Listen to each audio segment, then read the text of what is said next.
My dad signed the will wrong and it saved my life. And it's my real story I would like you share to everyone for their life lesson. So my name is Henry. And I am a man well past 50 years of age. And the story I am about to reveal feels like carrying a heavy stone on my chest.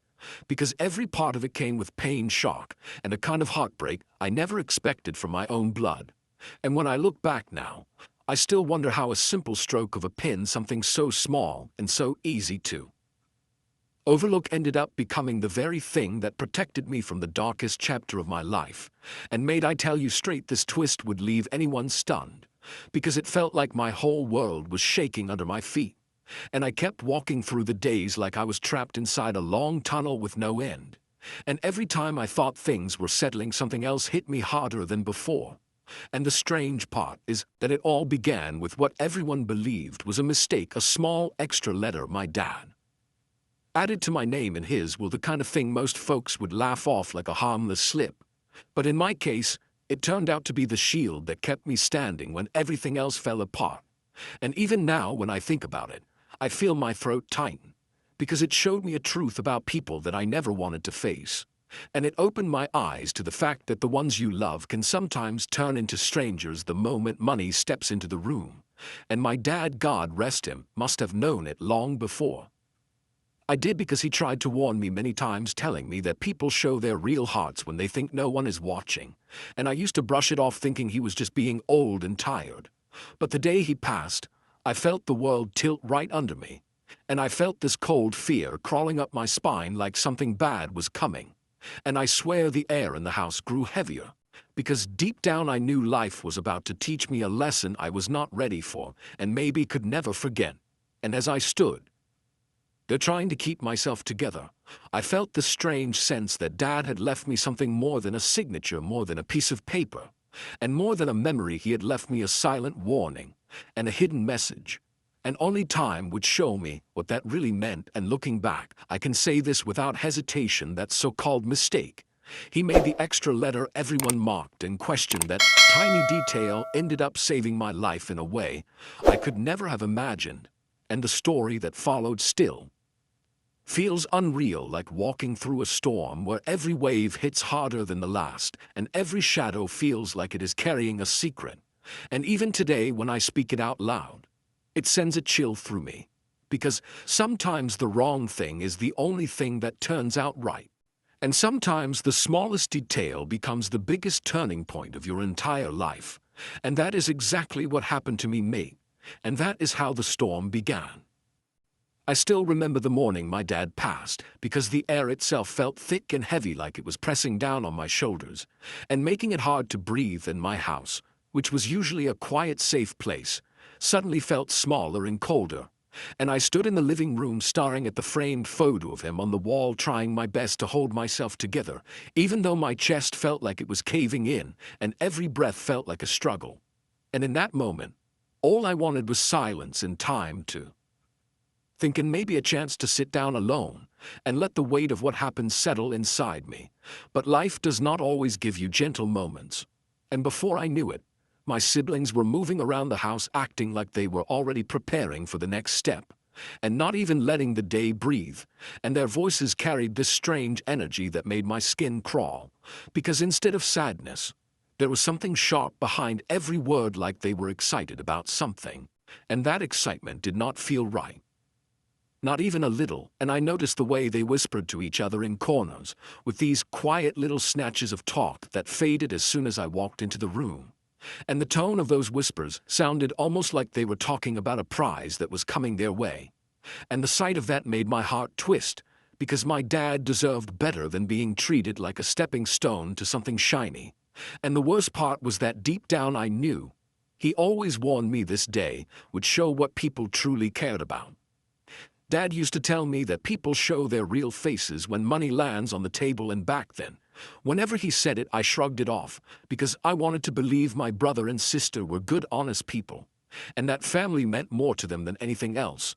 But standing in that room on that morning, I felt those old words return to me in a way that stung my soul, because now I could see the truth in them in a way I never could before.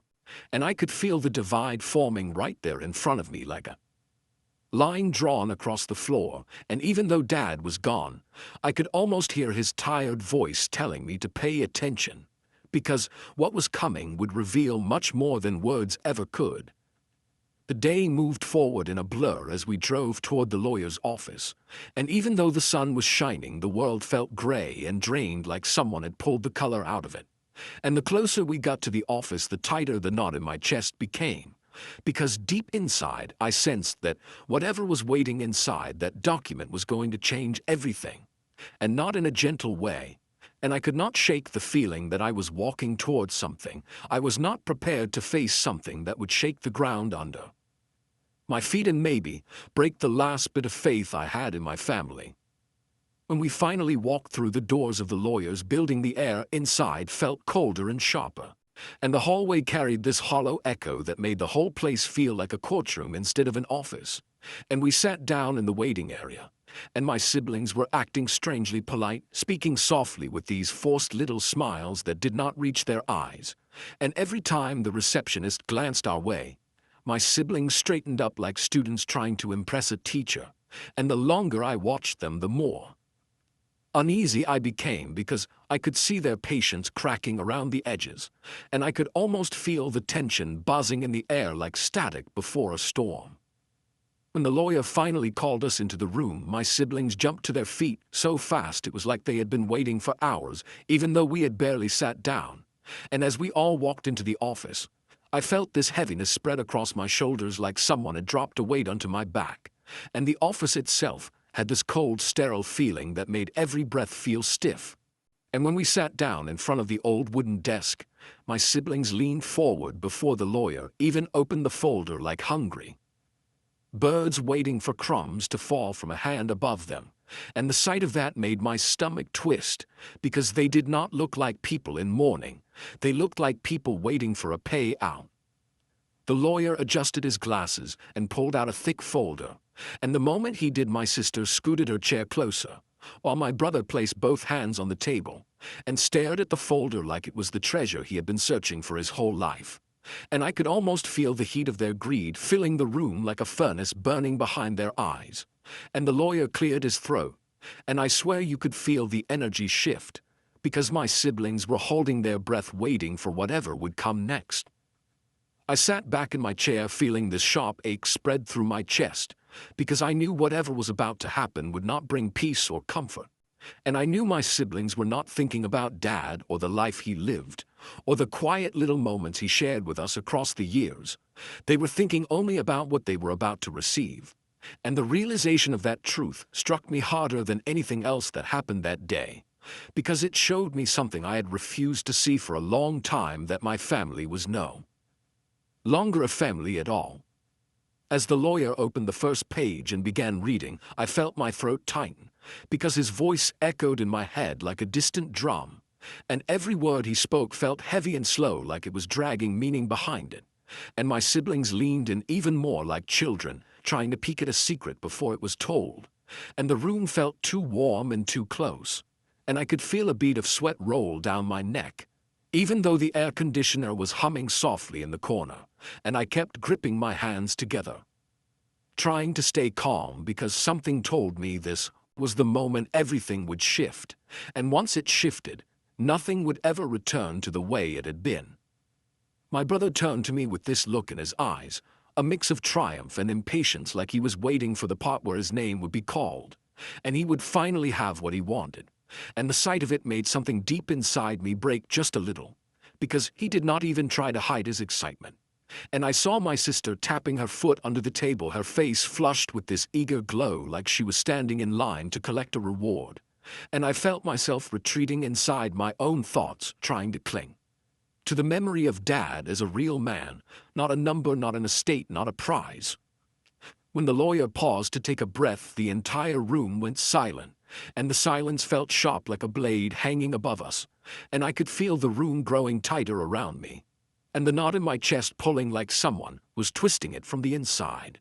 And I kept thinking Dad deserved better than this, because all he ever wanted was for his children to stay united and to take care of one another when he was gone. But instead, here we were sitting like strangers, drawn together only by the promise of what was. written on paper. And then the lawyer reached the part of the will where things began to shift, and the moment he said my name, I swear I heard the air move, because my siblings both jerked their heads up and stared at him with a shock so sharp it almost looked painful, and I felt something cold slide down my spine, because I knew from their faces that what they were hearing was not what they expected. Little did I know that the biggest twist was still coming, and that the single detail they laughed off as a mistake would become the spark that lit the fire that changed everything. The lawyer cleared his throat, and the sound echoed around the room like a slow drumbeat, and for a second nobody moved, because we all felt something shift in the air, as if the walls themselves leaned in to listen. And then he said something so unexpected that it cut through the room like a blade. And the moment the words left his mouth, my sister snapped her head toward him with a glare so sharp it could have sliced the table in half, because he said the will had a mistake, and not a small mistake either, but one that changed the entire meaning of the document, for he explained that my dad had written my name with an extra letter at the end, and to anyone else it might have looked like a simple spelling error. But the lawyer continued and said that since Dad signed the will with that same extra letter, included, the law recognized that written name as a separate legal beneficiary, and the room went quieter than a graveyard at midnight, and I felt this heavy wave of confusion wash over me, because I did not understand how one extra letter could change so much, and my mind kept racing with thoughts that made no sense, because I knew my dad was an old-fashioned man who rarely made mistakes when it came to paperwork, and I tried to wrap my mind around it, but it felt like trying to grab smoke with bare hands. My sister slammed her hand onto the arm of the chair and called it unfair, and she said the lawyer was reading it wrong, and that no court would ever accept such a thing. And her voice cracked with anger and fear mixed together, and she stared at me like I had planned the whole thing behind their backs. And my brother stood up so fast his chair skidded across the floor, and he stomped out of the office like a child who had been denied a toy. And the sound of his footsteps bouncing down the hallway felt like thunder shaking the ground, and I sat there frozen, unable to move, because the truth of the moment hit me harder than anything else ever had in my life. And I kept asking myself if this was really happening, because the whole situation felt unreal, like a story someone else made up, and I was just watching it unfold from far away. The lawyer tried to calm my sister, but she would not look at him, and she kept glaring at me as if I was the one sitting behind the desk reading the document. And she muttered that Dad would never have done that, and that the will must have been altered.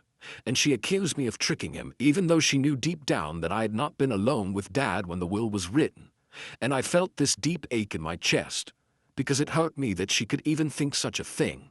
And the lawyer raised his voice slightly and said that everything was signed, witnessed, dated, and sealed correctly, and that any challenge would have to go through court. And that made her grow even more furious, because she knew that meant the document was strong and not easily thrown aside. I sat still while the lawyer explained the law in slow, measured words, and the more he spoke, the clearer the situation became. And he said that the estate had to be divided between the beneficiaries, exactly as written, not the names people assumed he meant, but the names that were physically present on the paper. And that meant the estate was now split between my sister, my brother, my real name, and the extra letter name which looked like me, but was not me legally.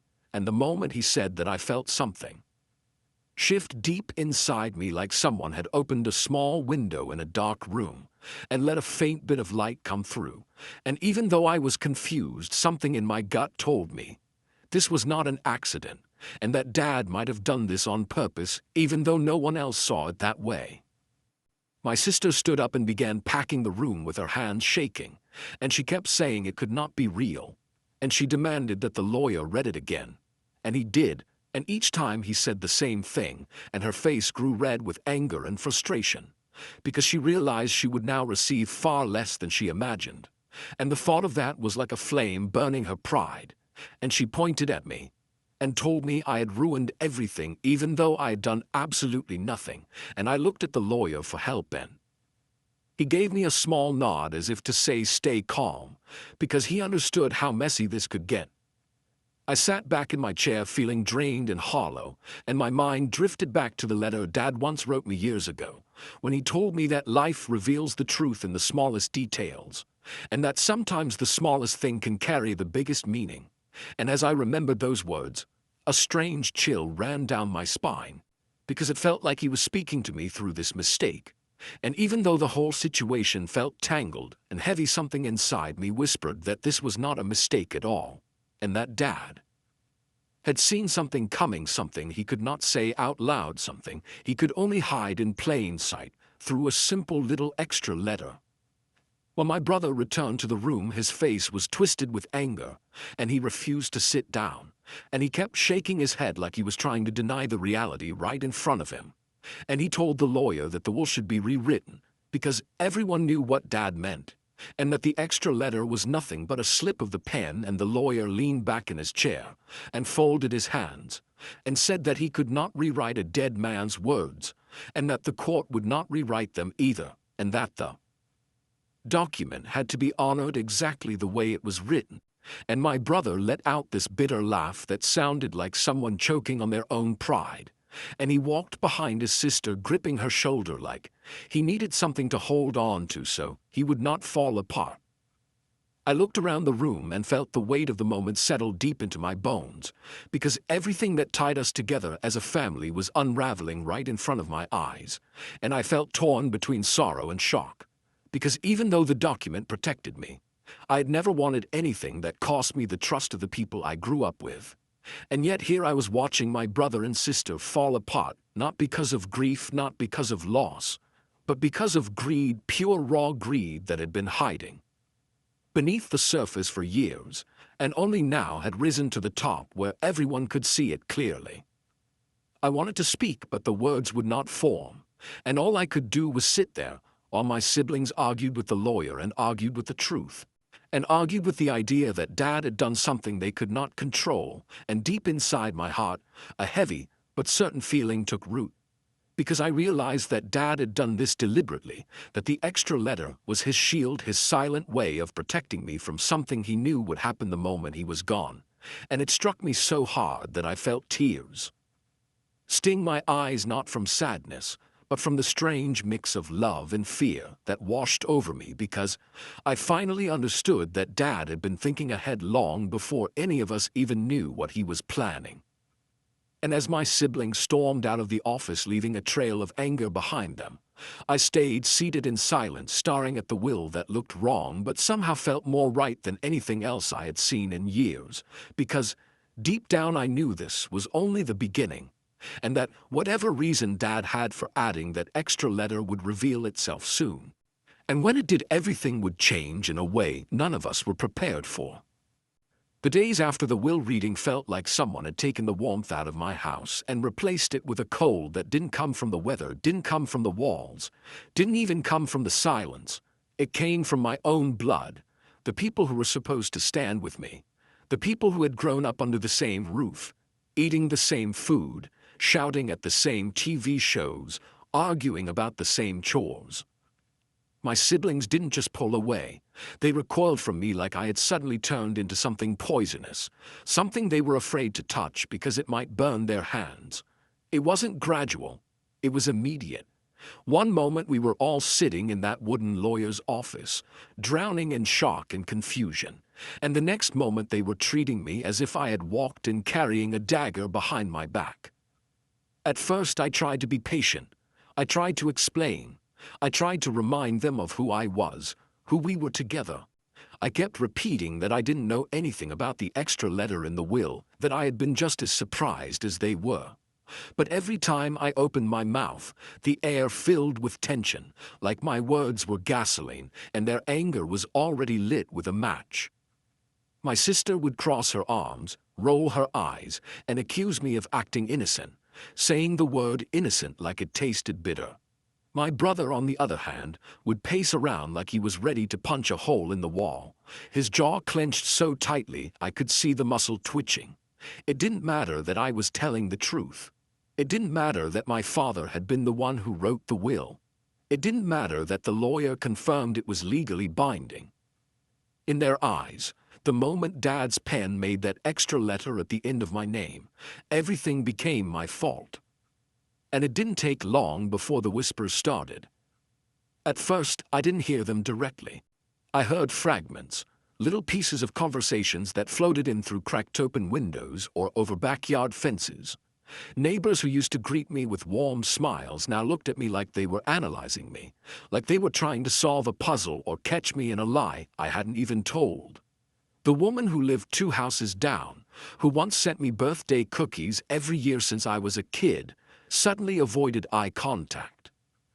And one morning when I stepped out to get the mail, I overheard a hushed voice from across the yard saying, "You know, they're saying he convinced his father to do it. Something about manipulation, something about control." The words hit me harder than I expected. Manipulation, control, as if I had been some kind of puppeteer pulling strings behind the scenes, as if I had orchestrated the entire thing like a villain in one of those cheap TV dramas. And the more the gossip grew, the more the town twisted the story into something sharp and cruel. It didn't matter that none of it was true. It didn't matter that I didn't even know the will had a mistake until the lawyer pointed it out. What mattered was that people wanted a story to talk about. They wanted drama. They wanted a villain they could whisper about behind closed doors, and somehow, without even trying, I became that villain. The worst part wasn't the gossip, though.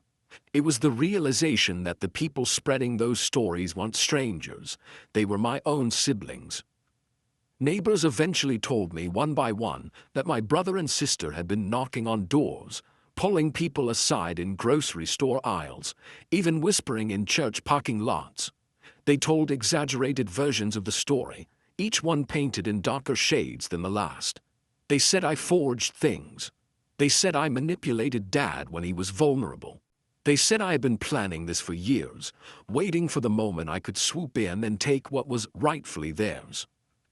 Hearing all of that made something inside my chest ache in a way that didn't feel like heartbreak. It felt like betrayal with a razor edge. I found myself walking from room to room in my house at night, unable to sleep, feeling as though the walls were closing in on me. I kept replaying every moment I had with my dad in those last weeks, every conversation, every smile, every decision. I kept searching for something, anything that could explain why he would write my name that way. Was it truly a mistake? Was he tired? Was he distracted? Or was it something deeper? And then, as if summoned by my restless thoughts, a memory surfaced, clear as day, even though it had been years ago. I remembered sitting outside with Dad one evening, the sky painted orange as the sun dipped behind the trees. He was carving a small wooden box, something he liked to do when he wanted to keep his hands busy. I remember asking him why he sometimes hid old coins or tiny notes inside those carvings, placing them underneath false bottoms or behind small secret panels. And he laughed softly, patting my shoulder the way he always did when he wanted me to pay attention. "Sometimes," he said, "the safest place to hide something is inside a mistake. People overlook mistakes. They ignore them. They never think to look deeper." That sentence echoed in my head like a ghost, refusing to leave. What if Dad hadn't made a mistake on the will? What if he had intentionally written that extra letter? What if that wasn't an error at all, but a message, a shield, a final attempt to protect me from something he couldn't say out loud? Because the more I thought about it, the more it made sense. My siblings had always been complicated. Jealousy was their second nature. They fought over money, attention, praise, anything that made them feel superior. I had always tried to stay out of it, to keep peace, to be the quiet one who didn't need anything. But maybe Dad had seen something deeper, something I didn't even recognize. Maybe he knew that once he was gone, they would turn on me. Maybe that extra letter wasn't just a legal technicality, it was a barrier. A way to split what needed to be split. A way to protect me so that the others couldn't take everything for themselves. Still, the whispers didn't stop. If anything, they grew louder. People in town changed their tone around me. Conversations stopped when I walked by. Doors closed a little too quickly. Friends grew distant. Invites stopped coming. Even the cashier at the local store, who used to chat with me about sports and weekend plans, now handed me my receipt with the kind of stiff politeness you use on someone you don't trust. I started questioning everything. Should I have walked out of the will reading? Should I have refused the inheritance? Should I have confronted my siblings more strongly? Should I have kept my head down and waited for everything to blow over? But every time those thoughts came, that memory of Dad's voice pulled me back like a guiding hand. Sometimes the safest place to hide something is inside a mistake. Was that what he had done? Hidden something from me? Protected me from something I didn't yet see? Or maybe it wasn't protection, maybe it was preparation. Maybe he wanted to leave behind a puzzle he knew I would eventually piece together. Maybe he knew that when people show their true colors, the truth reveals itself too. And so I stayed quiet, I listened, I watched, I waited. Because even though the whispers hurt, even though the gossip made me feel like I was drowning in someone else's lies, there was a part of me, a calm, steady part, that knew the truth had a way of coming out eventually. And if Dad had truly hidden something inside that extra letter, then the people pointing fingers at me, the people accusing me, the people trying to tear me down, they might be the very ones the truth would expose. But at that time, all I really knew was that my world had shifted. My home wasn't warm anymore. My siblings weren't my siblings anymore. My reputation wasn't my own anymore. Everything had tilted in a way that made it hard to recognize anything familiar. Yet beneath all of that, beneath the loneliness, beneath the betrayal, beneath the cold stares and whispered rumors, there was one feeling that stayed with me. One feeling I couldn't shake. Something wasn't right. Something was hidden. Something was coming. And Dad knew it long before I did. I used to believe that grief brought families together, that losing a parent created a kind of fragile unity, the kind that made people hold on to each other a little tighter, speak a little softer, forgive a little faster. But what I learned after Dad's passing was that grief doesn't change people, it reveals them. It strips away every mask they wear in front of the world and shows the truth hiding underneath. And in my family's case, that truth was uglier than I ever imagined. Things didn't just get worse. They escalated like a storm that had been waiting on the horizon for years, gathering strength in silence. The first crack of thunder came one morning when I opened my mailbox and saw a thick envelope addressed to me. The return address was my brother's law firm, not because he was a lawyer, but because he had a friend who worked at one, and he liked using that connection to intimidate people. My stomach dropped before I even opened it.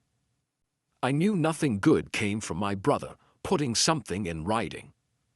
Inside was a formal notice, the kind written in cold legal language that tries to sound polite but is really sharpening its knives. He demanded that I voluntarily relinquish my portion of the estate for the sake of family harmony. He actually wrote those words, family harmony, as though we were still a family, and as though harmony was something that could be bought if I just signed away my rights. He ended the letter with a sentence that made my blood run hot. It's the right thing to do. The right thing to do, for who? For him, for their greed, for their comfort, because it certainly wasn't for Dad, who had painstakingly written out his will and signed it with that strange extra letter. It wasn't for fairness either, because fairness meant respecting what Dad left behind, not stealing it from the one child who refused to cause chaos. I sat at my kitchen table for a long time staring at that notice. I tried to steady my breathing. I tried to remind myself to stay calm. But the truth was that something inside me cracked that day. Not shattered, just cracked. A crack that wouldn't heal anytime soon. And my brother wasn't done. When he realized I wasn't responding, he started calling relatives, twisting the narrative like a rope around my neck. He told them I was refusing to cooperate. He told them I was trying to tear the family apart. He told them Dad had been confused when he wrote the will, and that I was taking advantage of that. Every lie he spread made me feel like the ground under my feet was becoming less stable. But my sister, she took it even further. She weaponized sympathy. She became the helpless, devastated daughter in front of the neighbors, sobbing into their arms, telling them she had been robbed by her own sibling. She told them I had manipulated Dad, tricked him, pressured him. And the worst part was that she knew exactly how to cry in a way that made people feel sorry for her. She had practiced that skill since we were kids, crying on command whenever she wanted something, whether it was attention or pity or both. Soon people in town were treating the entire situation like some kind of entertainment. They took sides like this was a reality show, not real life. People whispered on porches, texted each other gossip, even argued publicly in line at the grocery store. I felt like I was living inside a storm I didn't create, being blamed for things I didn't do. Some days I couldn't even go outside without feeling like dozens of eyes were tracking me, judging me, dissecting me. They weren't looking at me like a person anymore. They were looking at me like a scandal, a walking controversy, a villain to be dissected and discussed. I could feel my patience thinning every hour. I felt myself pulling tight, winding like a rope that might snap. The stress built up in my body like a pressure cooker. Nights became long stretches of restlessness. I couldn't sleep. I couldn't eat. I could hardly think straight. I was constantly trying to defend myself from lies that I hadn't even had the chance to refute before they spread.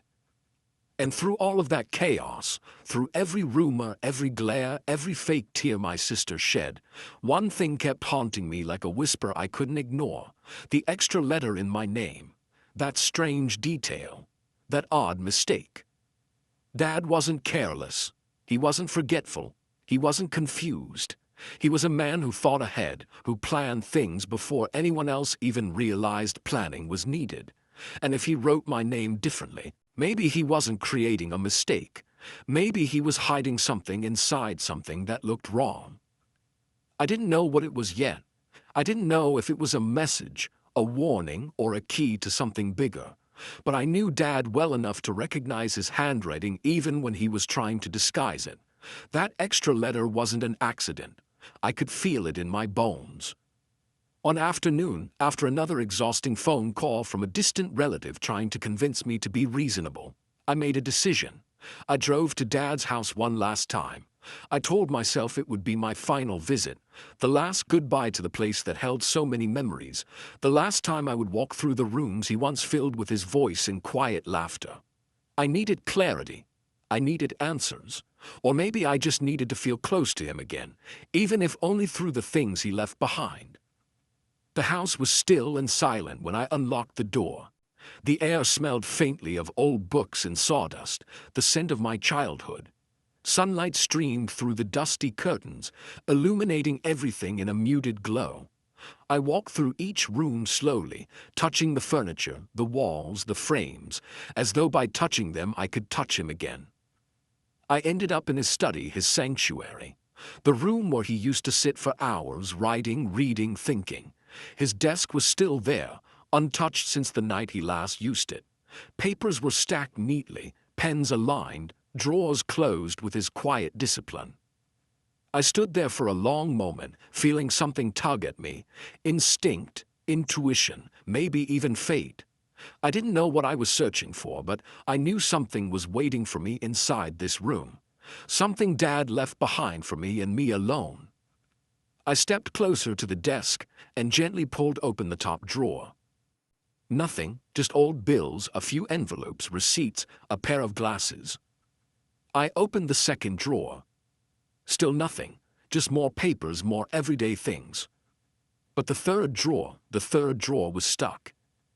Dad's drawers never stuck. He maintained everything meticulously. A stuck drawer meant something was off, something was hidden.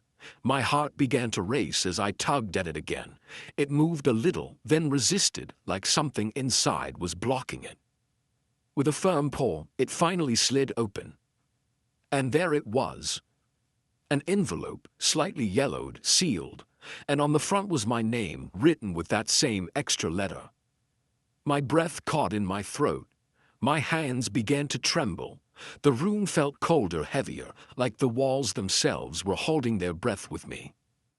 I lifted the envelope slowly as if it were fragile enough to crumble. I turned it over in my hands, examining every corner, every stroke of Dad's handwriting. The extra letter wasn't an accident. Not here, not twice. This was deliberate, purposeful, meaningful. A chill ran through me, deep and sharp, cutting straight into the center of my chest. I opened the envelope. Inside was something simple, plain, ordinary at first glance, just a folded sheet of paper, no dramatic markings, no official seals, no long explanation.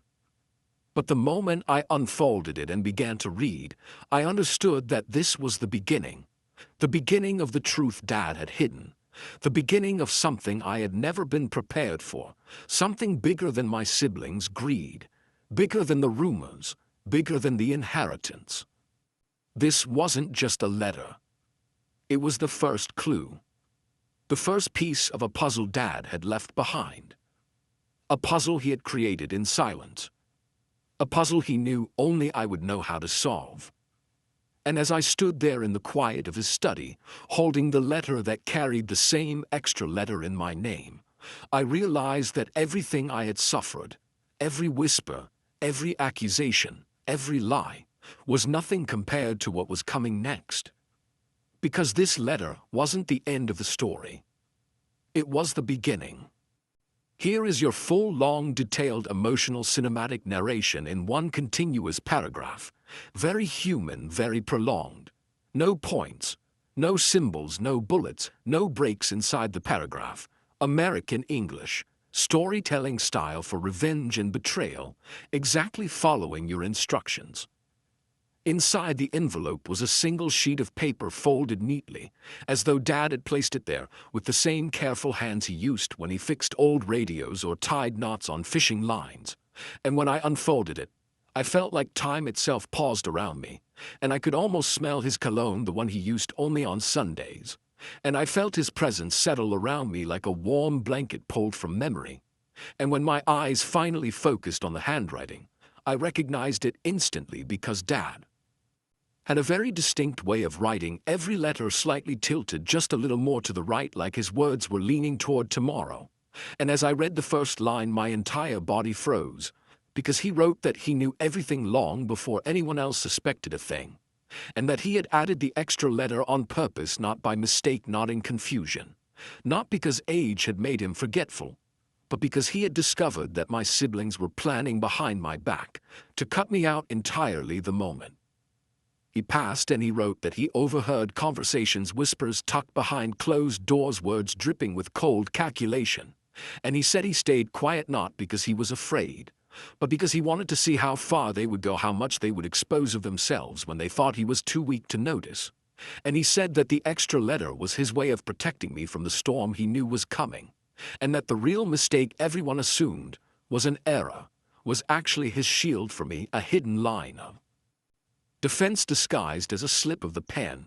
And the idea that Dad had gone to sleep every night with the weight of betrayal from his own children made something heavy settle deep in my chest.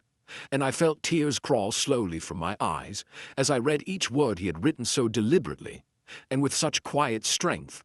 And he wrote that he had watched me all my life, and he knew I never sought trouble, I never asked for more than I needed, and I never once tried to take advantage of him, even in the days when he was sick and tired and confused and needed help with everything from remembering to drink water to getting out of bed. And he wrote that I was the only one who stayed by his side without expecting anything in return, and that he saw the truth of a person's heart, not in the way they speak when the sun is shining, but in the way they act when the world grows dark. And he wrote that he added the extra letter, so that even if my siblings tried to erase me from the will, the law itself would refuse to let them, because the estate would be forced to recognize both names separately, and therefore forced to split everything in a way they never expected. And when I read that, my hands shook, because I understood just how far Dad had gone to protect me, and I realized he saw the storm long before I did, and he began to prepare a quiet plan built from patience and subtlety and courage. And he wrote that people reveal their true hearts when they think no one can see, and he had seen enough to know that once he passed, greed would swallow every kind word they ever pretended to say, and he begged me in his soft, gentle way, the way he always spoke when he wanted me to understand something deeply, to stay calm no matter how loud they became, and no matter what they claimed or accused me of. And he wrote that justice has its own timing, and that truth moves slower than lies. But it always arrives exactly when it is meant to. And he told me to breathe and to trust the process, and to hold on to my dignity, even when they tried to drag it through the mud. And he wrote that he knew they would talk behind my back, spread stories, twist narratives, play the victim, and manipulate sympathy, because that was who they had become long before he ever wrote the will. And he told me not to fight them with anger, because anger feeds people like that. It becomes their fuel, their stage, their spotlight. And instead he told me to let them dig their own holes deeper with every lie they told, because eventually they would fall right into them without me lifting a finger. And as I finished reading those lines, I felt my throat tighten and my vision blur, because the realization hit me with a force I could hardly stand. Dad knew not only what they were planning, but who they had become. And he knew how much it would hurt me to witness it. And he knew how alone I would feel in the moments when their attacks turned personal and ugly and cruel. And the thought that he had written this letter to hold me steady, even after he was gone, made my chest ache in a way I cannot fully describe. And I sat there quietly on the edge of his bed, which still held the faint imprint of where he used to sleep. And I stared at the paper, reading the words again and again, slow and deliberate, as though my eyes needed to memorize every curve of ink, every phrase, every warning, every ounce of love hidden between the lines. And I felt a strange mix of sadness and pride and shock swirling inside me all at once, because Dad had seen everything, he had known everything, and he had prepared for it long before any of us knew what was coming. And the truth settled into me slowly, like a warm sunrise spreading across a cold morning, that Dad had never been confused, never been careless, never been sloppy. And the extra letter was not an accident, but a signal, a message, a final act of protection by a father who knew he would not be around to hold my hand through the storm. And for the first time since he passed, I felt him right beside me, guiding me the same way he did when I was a kid. And he held my shoulders steady as I learned to ride a bike, or when he sat beside me on the porch during hard days, telling me the world is not always fair, but character is the only thing no one can take from you. And as I held the letter to my chest, I felt the weight of grief shift slightly, not disappear, but shift into something else, a kind of quiet strength, and my breathing softened, and I whispered thank you into the stillness of the room, hoping somehow he could hear me. And I felt this powerful realization settle inside me that everything I thought was a mistake, everything I assumed was chaos, everything that felt unfair had been part of a plan he crafted in silence with love and foresight and courage. And I felt this certainty take root deep inside me, that this letter was not the end of what he wanted me to know, but the beginning, the first piece of a truth he had hidden from everyone else. And now it was up to me to follow the path he had laid out in ink and intention. And as I sat there holding the letter in my trembling hands, I knew without a doubt that my life was about to change again, not because of my siblings or the town or the rumors, but because Dad had left more behind than a will. He had left a message, a map, and a final chance to rise above the storm waiting outside his door. And in that moment I knew the story was only beginning. I walked out of my dad's old house that evening holding his letter in my hand like it was the last warm thing left in this cold world. And as the door shut behind me, the air outside felt heavy, like it was warning me that once I stepped away nothing would ever be the same again. And I stood there for a moment trying to breathe steady. But the weight of what he wrote pressed down on me so hard I felt like I might fall right there on the old front steps. And the street looked different under the fading light.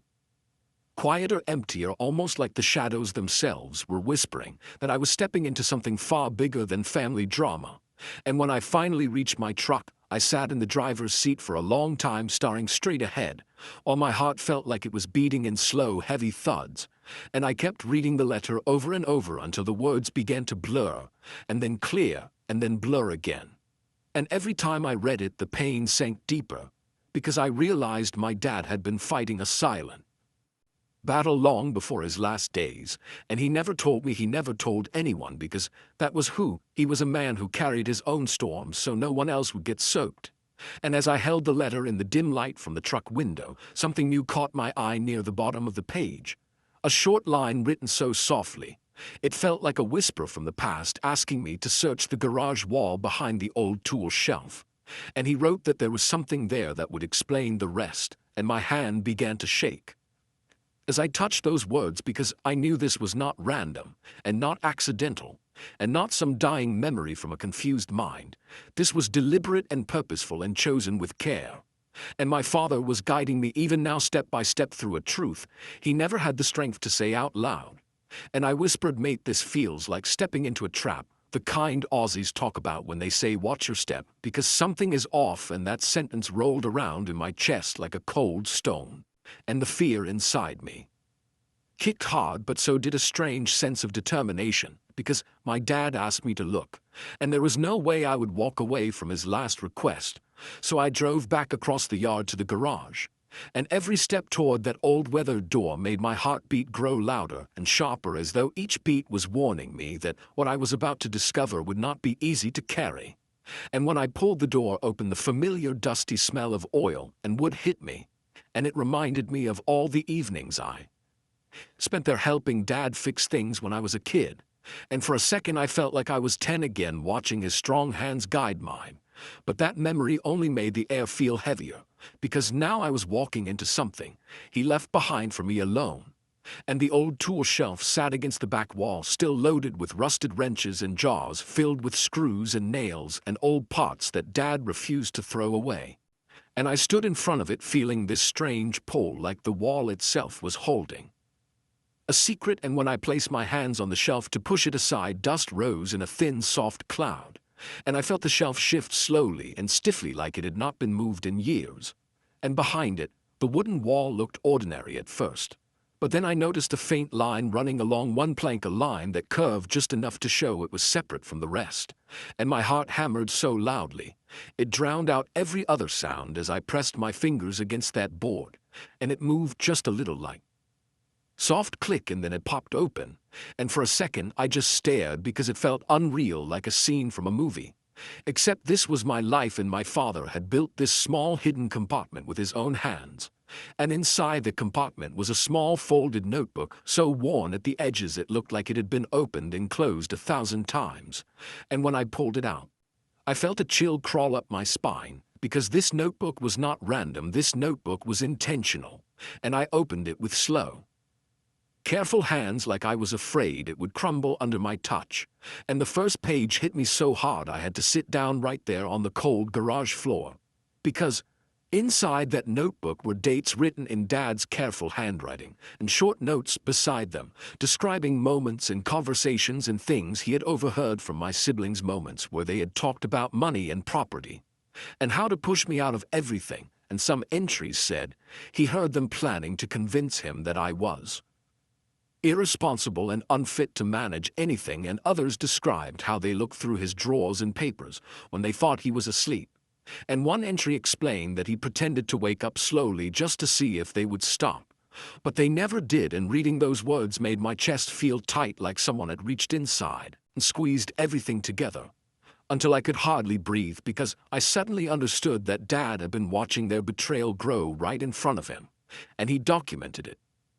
Silence, because he knew no one would believe him if he said it out loud.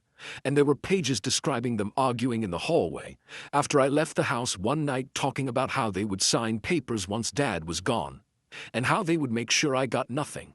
And another page described how my sister whispered that I did not deserve anything because I was the oldest, and she thought I had enough in life already. And another entry said he found my brother looking through his personal files, and when Dad confronted him, he lied and said he was looking for insurance papers. But the note said he was searching for the will, and that Dad pretended not to notice, oh, he could finish his plan. And every page cut deeper than the last, because each sentence proved that my siblings had never seen me as family. They had seen me as an obstacle, something they needed to remove, something they needed to erase. And the heartbreak of that truth stabbed me so hard my hands almost dropped the notebook, and I felt something inside me crack so quietly it almost felt like I imagined it. And I knew Dad saw this long before I did, and he wrote all of it down, because he wanted me to know the truth with no doubt and no confusion, and no lies sneaking in through the cracks. And as I flipped through the pages, tears blurred my vision, and my throat burned, because this was not just a notebook, this was my father's silent scream for justice, and the proof that he was still protecting me, even when he could not stand without holding on to the wall. And every new sentence felt like a punch to the gut, because I realized how alone he must have felt knowing two of his own children were planning to betray the third, and they never stopped to think about how much that would break him. And I sat there on the cold floor holding his notebook, and the weight of everything he had uncovered crushed down on me like a landslide, because this was the truth that shook my soul, the truth that broke the last pieces of innocence. I still carried the truth that showed me exactly why he added that extra letter, and exactly why he wrote that I needed to stay calm and trust the timing of justice. And I knew as I closed the notebook with shaking hands that this was only the beginning, and that Dad's plan was far bigger and deeper than I realized, and whatever came next would change everything in ways none of us were ready for. Inside that fragile, time-worn notebook, the one hidden deep behind the old tool shelf like a buried truth waiting for the right moment to breathe, I found the kind of revelations that make your heart collapse into itself. And the more I read, the more I understood that Dad had not simply been preparing for his own passing. He had been preparing for the war he knew would explode the moment he was gone. And every page I turned made the room feel smaller, as if the walls were leaning in to listen, to witness, to confirm that what I was seeing was not some twisted nightmare, but the real story behind every argument, every cold look, every late-night whisper between my siblings that I had brushed off as stress or exhaustion or simple misunderstandings. And as I sat on that dusty concrete floor, flipping through those pages written in Dad's shaky but stubborn handwriting, I felt like I was watching the whole last year of his life replay through a different lens, a heartbreaking lens. One that showed me he had been carrying the weight of betrayal quietly on his shoulders so I wouldn't have to. And he didn't tell me because he knew I would explode. I would confront them. I would storm into their homes demanding answers, and he understood that doing that would only make me the villain they'd accuse me of being. So instead he swallowed the hurt, the disappointment, the sting of realizing his own children were willing to take advantage of his weakest days, and he chose to fight differently. Not with shouting or anger or open conflict, but with strategy, patience, and that signature quiet strength he always carried, the kind that looked soft until you realized it was made of iron. The first page of the notebook was dated nearly a year before he passed, a simple note about how he noticed money missing from his account, and how my brother acted strangely defensive when he casually asked about it. But Dad didn't confront him directly. He just wrote it down like he was collecting pieces of a puzzle no one else knew existed. And the next few entries showed him watching patterns, documenting conversations, writing down comments he overheard when they thought he was asleep. And as I read, I felt both fury and heartbreak swirling inside me, because he shouldn't have had to do any of this alone. He shouldn't have been keeping secrets this heavy in a body that was already fighting to keep going. But he did it because he wanted me to walk into the future protected, armed with truth, and free from the trap he saw forming around me long before I had a clue. And then I turned to the page where he wrote about my sister trying to convince him to sign over the house during one of his hospital stays, when he was too weak to stand but still strong enough to see through the fake sweetness she used like a mask. And he wrote that she pretended to be worried about paperwork confusion and legal responsibilities. But our eyes kept drifting toward the signature line like a magnet.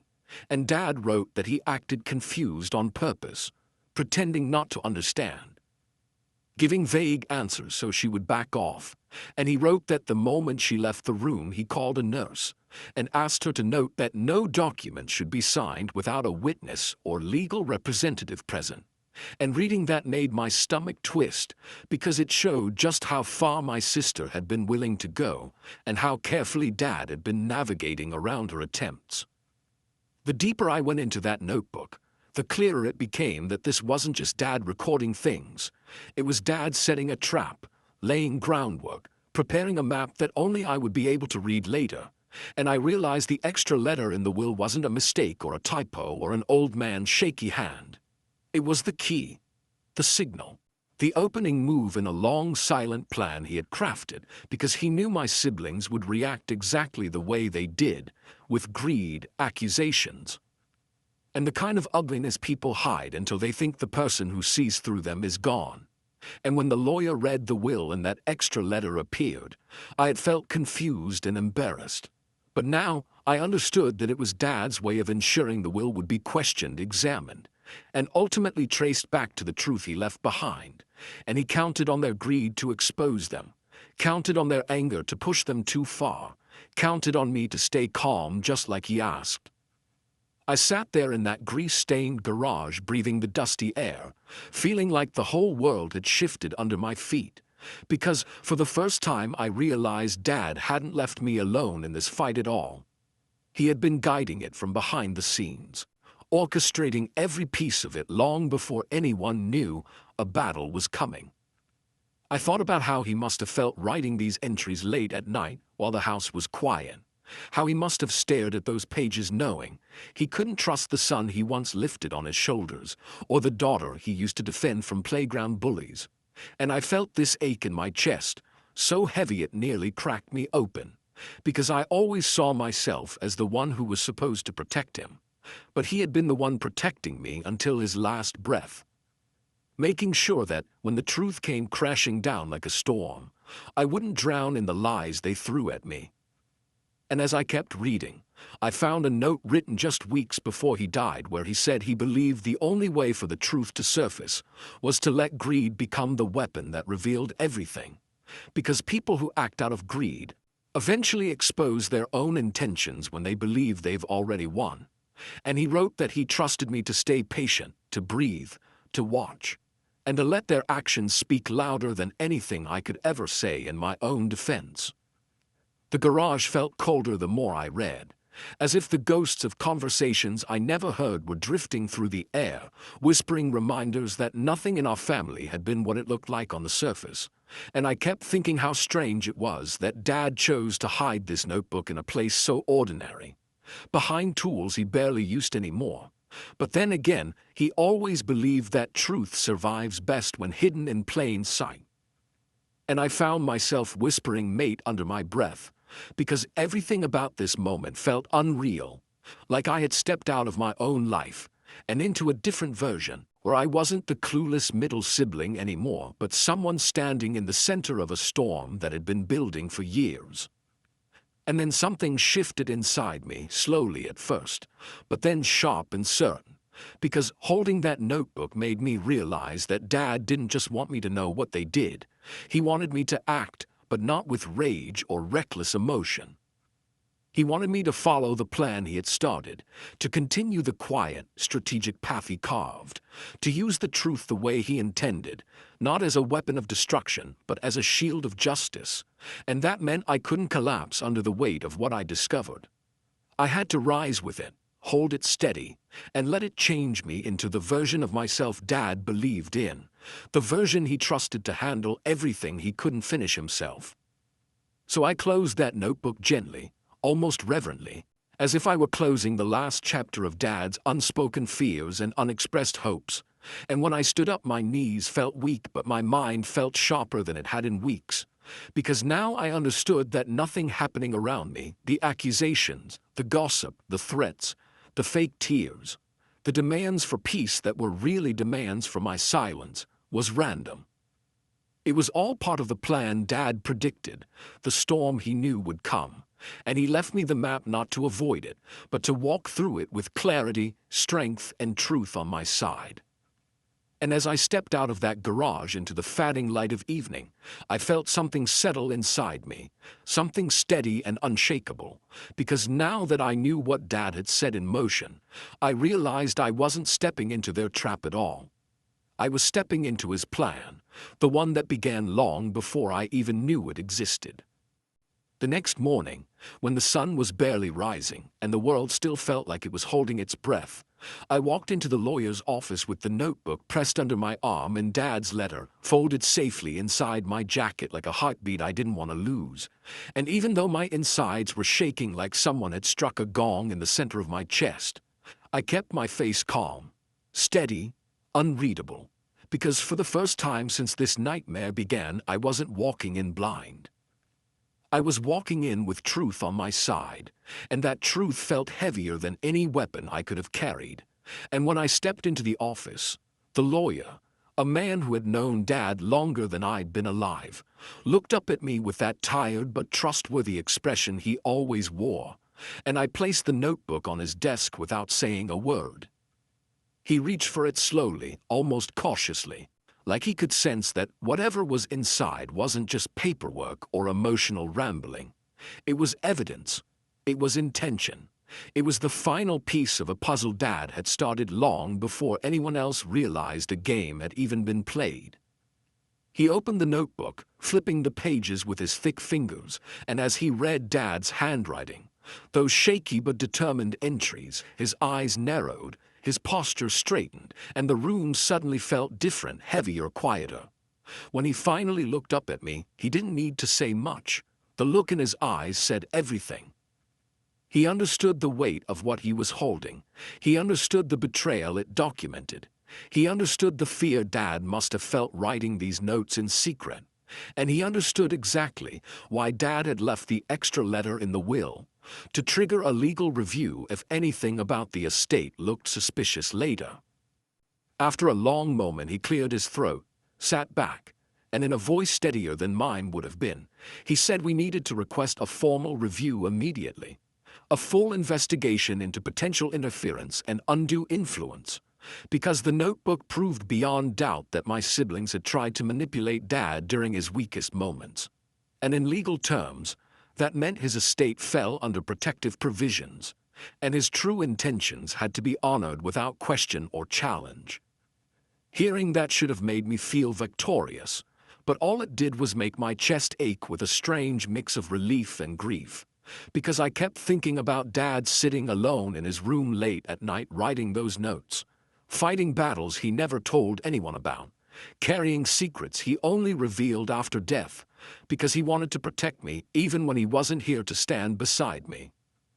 The lawyer drafted the request and sent it out, and the moment he confirmed the process had officially begun, it was like a stone dropped into a still pond, because word traveled fast, faster than I could have imagined.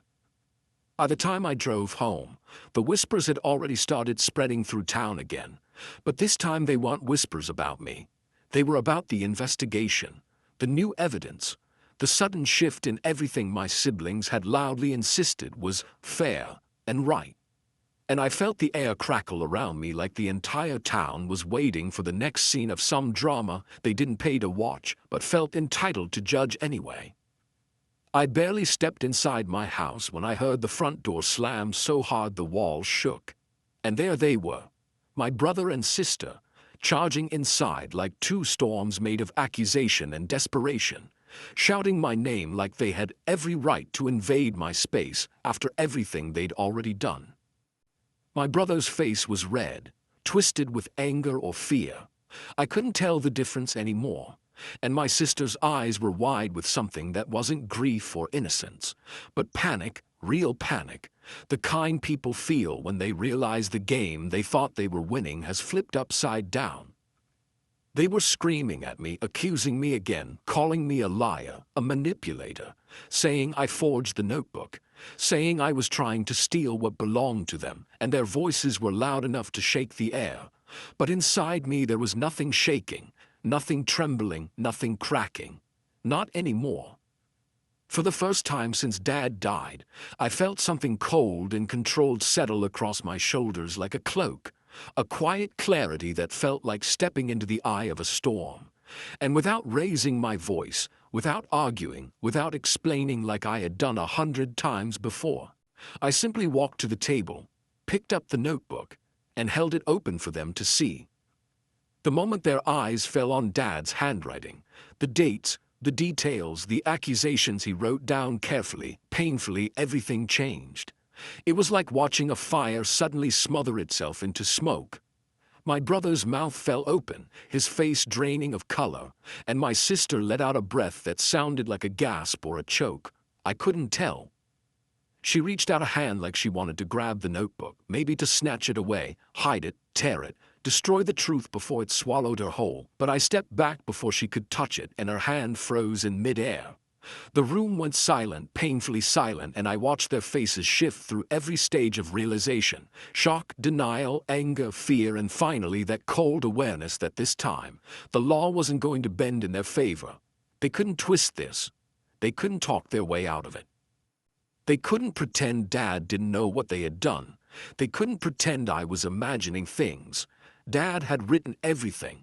Dad had documented every betrayal. Dad had outmaneuvered them long before they even planned their own moves. My sister tried to speak first, her voice trembling, trying to sew together some excuse about Dad being confused or misunderstood, but even she didn't sound convinced by her own words. My brother paced back and forth like a trapped animal, rubbing his head, muttering curses, blaming me, blaming Dad, blaming the lawyer, blaming anyone but himself. And the more they spiraled, the calmer I felt, as if their panic was the confirmation I needed, the proof that the storm had finally turned back toward them. For months they had made me feel small, cornered, attacked, painted as a thief, a liar, the villain of the story. They spread rumors, twisted conversations, used the town's hunger for gossip to their advantage. But now, standing in my living room, they suddenly looked small, exposed, stripped of the power they thought they held. And I didn't feel joy in seeing that. I felt something deeper, something steadier. Justice, the kind that arrives slowly, quietly, the way Dad said it always does. When I finally spoke, my voice didn't shake. I told them the investigation was already underway, that the lawyer had everything, that the will was now protected under legal review, and that whatever questions the authorities asked next would be answered not by me, not by them, but by the notebook Dad left behind. My sister's lip quivered, and she whispered something about family and loyalty. But it was too late for that, too late for fake tears, too late for guilt trips, too late for pretending to be the wounded ones. They had pushed too far, taken too much, crossed too many lines, and for the first time they knew it. I watched panic bloom across their faces like a shadow spreading across a wall, and it struck me how quickly the mighty can fall when the truth rises up behind them like a wave. As they left my house, slower than they entered, quieter, shaken, I felt a strange calm wash over me, not the kind that makes you feel peaceful, but the kind that comes when you realize the storm you feared has finally broken, and now the winds were blowing in the opposite direction.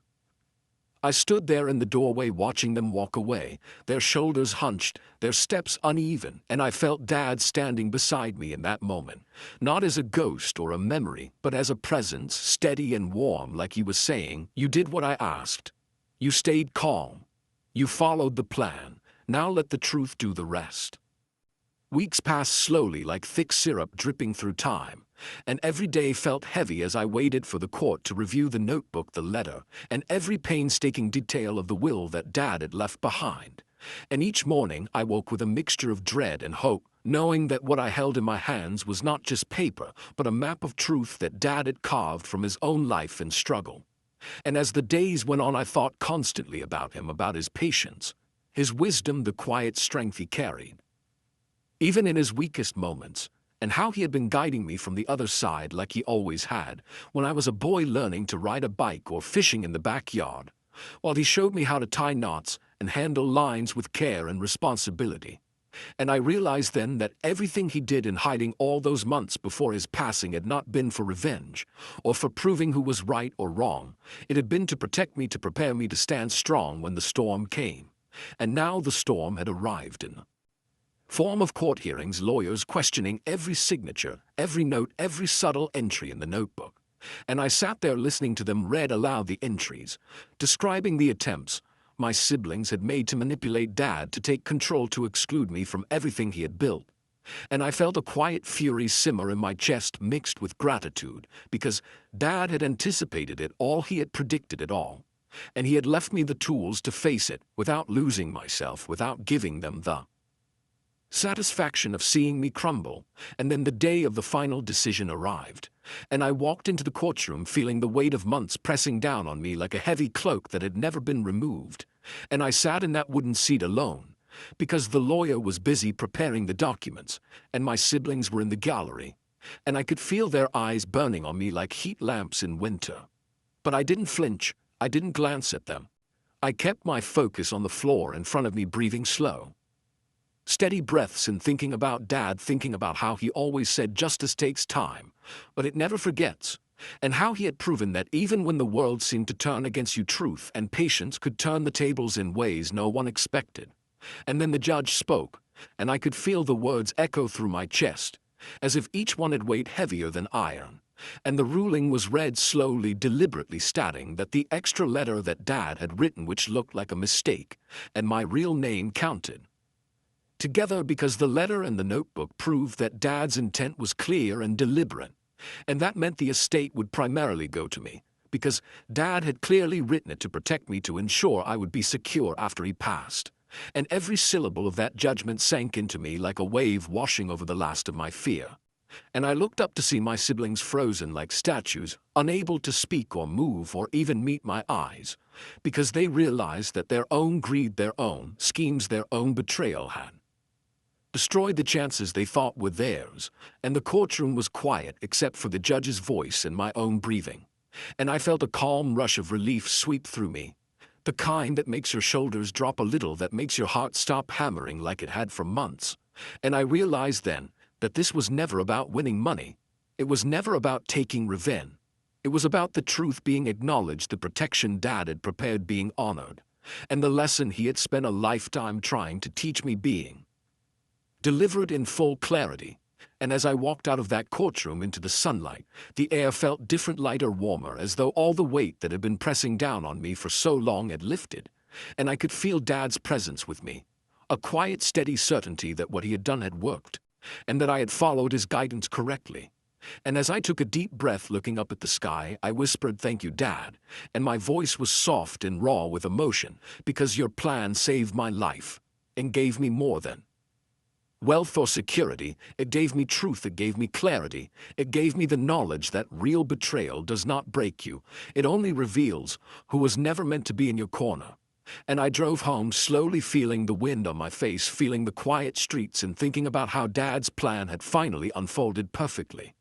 And I realized that the peace he wanted for me, the safety he had built from the shadows, was finally here, and that the chapter that had felt endless had now closed. And though life would go on, and challenges would come again, I knew that with Dad's guidance, even after he was gone, I had the strength to face anything. And as I pulled into my driveway and stepped out of the car, I felt a calm settle inside me like a sunrise breaking over a long, cold night.